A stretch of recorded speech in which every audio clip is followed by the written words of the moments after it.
Hello students, in this video we will discuss about the chapter print culture and the modern world. So I want to tell you all this is a very important chapter in your history book which is compulsory for the final examination.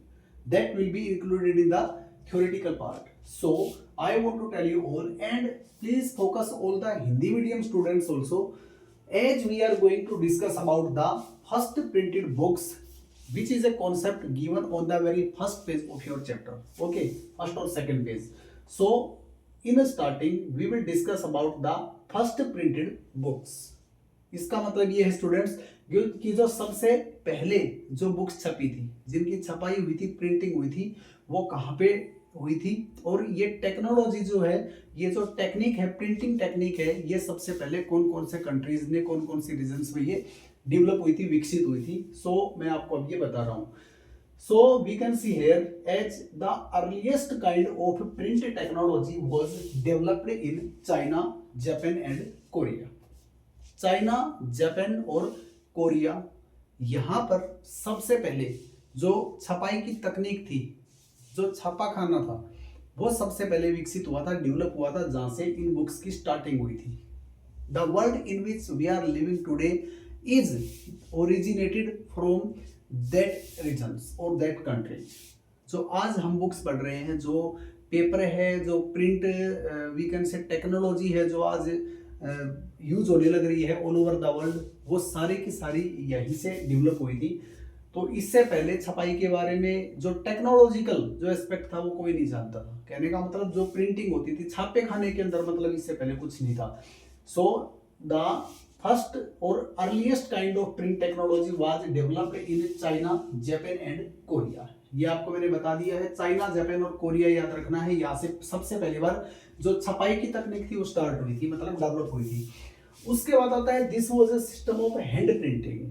जैसे कि आज के दिन students एक print media है, एक electronic media है, तो at that time it was the printing technology that was developed by hand. तो ये हाथ से की हुई छपाई होती थी. मतलब जो ये हैंड प्रिंटिंग है, जिसको हम कहते हैं हाथ से छपाई जो करते हैं, जैसे हाथ से खुद मैनुअली मतलब किया जाता है, ठीक है, छपाई का काम. तो ये एक ऐसा सिस्टम था जिसमें हाथ से छापे जाते थे जो कागज थे या बुक्स थी. उसके बाद आता है from AD anno domini 594 onwards, मतलब 594 ईस्वी के बाद books in China were printed by rubbing paper, also invented there against the inked surface of wood blocks. तो इसका मतलब ये हुआ कि 594 ईस्वी के बाद चाइना के अंदर जो बुक्स छापी गई थी वो एक स्पेशल टेक्निक से छापी गई थी, मतलब उनकी प्रिंटिंग की गई थी. एक काठ जिसको हम वुड, लकड़ी कह सकते हैं, उसका एक ब्लॉक होता था, या वी कैन से जैसे कि तख्ती कहा जाता है. एक ब्लॉक जो होता है उसको हम कोई पीस ऑफ वुड भी कह सकते हैं. तो उसका स्याही लगा हुआ सरफेस था, उसका जो मतलब अपर पार्ट था उस पे इंक लगी होती थी. उसके ऊपर पेपर को रगड़ कर, रब करके, उसके ऊपर प्रेशराइज करके, मतलब उसको दबा कर उसके ऊपर ये छापा जाता था. लेकिन इसमें एक प्रॉब्लम थी बहुत बड़ी, मतलब it was a big difficulty in printing in such a way that edge both sides of thin porous sheet could not be printed. जो वो कागज होता था ना, जो पेपर था, वो काफी ज्यादा पतला होता था. वो जो शीट थी पेपर की वो काफी ज्यादा मतलब इतनी पतली थी वो कि उसके अंदर वो छिद्र युक्त होती थी, जिसको बोलते हैं ना छोटे छोटे उसमें छेद होते थे. तो उससे वो दोनों साइड नहीं छप सकता था. प्रॉब्लम ये थी, पेपर की एक साइड तो चलो उसको रब करके वो प्रेस करके छप जाता, लेकिन उसकी साइड पलट के करते, अगर रिवर्स साइड करते तो फिर उसके ऊपर वो पॉसिबल नहीं होता था. इसीलिए यहाँ पे चाइना के अंदर एक ट्रेडिशनल जो बुक बाइंडिंग की जो टेक्निक थी वो यूज होती थी, जिसको हम बोलते थे एकॉर्डियन बुक. ठीक है, एकॉर्डियन बुक. तो उस वो एक ऐसा तरीका था, एक ऐसी टेक्निक थी जिसके अंदर बुक्स के जो कोने थे, उसके जो कॉर्नर होते हैं, जैसे कि आज के दिन हमारे पास जो बुक्स होती हैं, उस कोने को मोड़कर जो उसका जो सबसे we can say the left side, जैसे कि हमारी नोटबुक या जो बुक्स होती हैं, उसका एक साइड मोड़ने के बाद और जो स्पेस बनता था उसको स्टिच कर देते थे. जैसे आज के दिन जो बुक होती है, नोटबुक्स होती हैं, so that it can be we can say move from left to right, जिसको हम पलट सकते हैं, इधर उधर कर सकते हैं, जैसे अब हो रही है. तो सेम ये टेक्निक थी. ठीक है, तो इसको एकॉर्डियन बुक बोलते हैं. ये पारंपरिक तरीके से बनाई जाती थी, तो इसको स्टिच कर दिया जाता था ताकि वो शीट्स आपस में बिखरे नहीं, उसको इजीली हैंडल किया जा सके। तो ये एकॉर्डियन बुक कह सकते हैं इसको, ठीक है। तो इसके अंदर इसमें क्या कर दिया जाता था, इसको सील दिया जाता था, मतलब एक तरह से सील कर इसको फोल्ड, जिसको फोल्ड किया जा सके इजीली, मतलब लेफ्ट राइट जैसे पेज इसको पलट सके।